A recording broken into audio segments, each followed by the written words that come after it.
a melhor uma opção é então sermos animalistas, mas temos que rejeitar as perspectivas que baseiam a identidade pessoal em alguma forma de continuidade psicológica. Mas como negar esta conclusão? Há uma discussão enorme, vastíssima. Eu vou apenas indicar como o defensor da perspectiva da mente incorporada pode lidar com este problema, pode reagir ao argumento de Olson. A perspectiva da mente incorporada leva-nos a rejeitar a segunda premissa do argumento.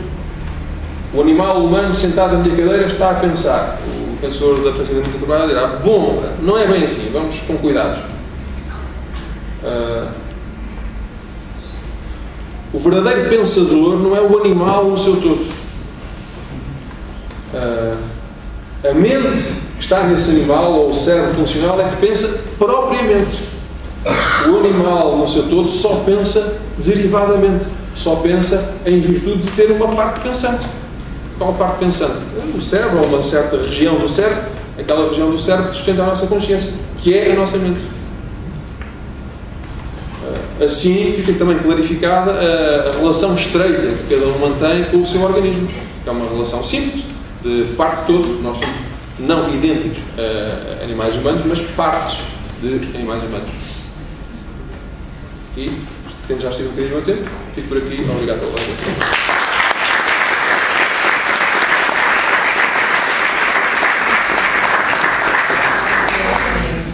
Obrigado pela comunicação extremamente sugestiva e vamos agora abrir aqui um período relativamente curto por gestão de tempo para algumas perguntas. Já vi que há várias pessoas, se calhar começaria aqui. Ok, então, obrigado. Pergunta é possível. Antes de esclarecer, não sou filósofo, mas sou portanto. Se eu percebi bem, a vossa posição é esta. Uma pessoa é um substrato cerebral que gera consciência, correto? Não toda e qualquer pessoa concebível. Ok, mas pessoas humanas são idênticas a quê? São idênticas a uma mente. Agora, essa mente não é, à maneira cartesiana, uma substância imaterial. Ok, por isso é... Essa mente está aqui realizada. Percebo, portanto, é um cérebro que gera consciência. Sim.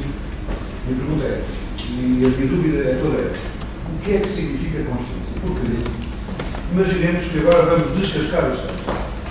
E eu deixo sempre aquilo que eu, como biólogo, considero físico.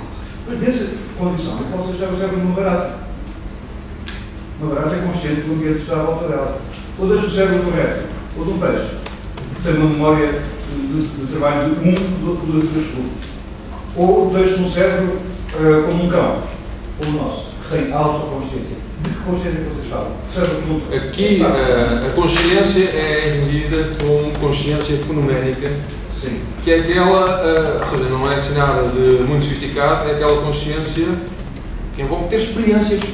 Portanto, nós partilhamos esta forma de consciência com muitos animais, porventura até com os insetos, se bem que a existência de consciência fenoménica dos insetos é um pouco duvidosa, mas mamíferos, aves têm seguramente consciência fenoménica. Não serão pessoas, não terão consciência de si, mas terão experiências.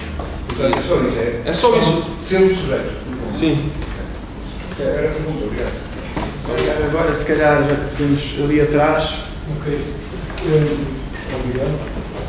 Já agora agradeço também todo o vídeo que está a ter. Eu apenas, dado também, faço as outras apresentações que foram feitas, considero, ou na minha perspectiva, não é possível fragmentar o animal, se considera assim, o seu pensante, o cérebro, a matéria, todas as interações que funcionam entre si nesse organismo, com o que o rodeia.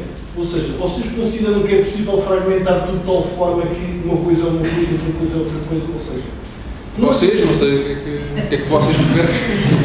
Falei por mim, apresentando uma perspectiva do filósofo. Uma perspectiva animalista, ora, há uma vertente mais animalista, nos consideramos uma parte mais consciente daquilo que se falou da consciência, há uma parte mais cerebral, porém, o organismo é todo aquilo que falava das duas, um animal, duas pessoas, ou seja, é tudo uma interação seja lá do que for.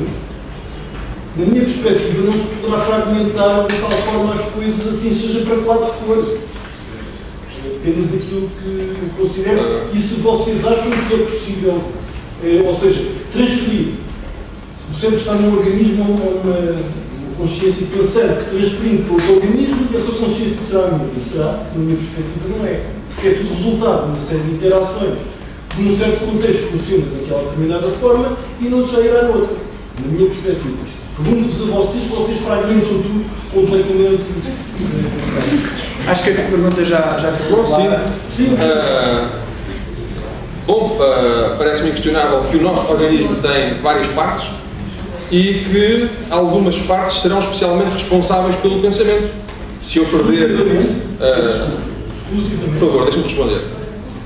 Se me amputarem a mão, eu não perco a capacidade de gerar estados mentais, mas se o meu córtex cerebral ficar irremediavelmente danificado, mesmo que o tronco cerebral continue a funcionar e o meu organismo continue vivo, ainda assim a minha mente terá desaparecido, porque terei perdido de uma forma irremediável a capacidade da consciência, isto à luz da melhor ciência disponível. Agora, essa parte responsável pela consciência pode não ser rigorosamente demarcável do resto, mas poderá haver aí uma vagueza nos nossos limites materiais. O começo e onde é que começa e acaba a mente incorporada, isso pode não ser perfeitamente nítido. Tudo bem.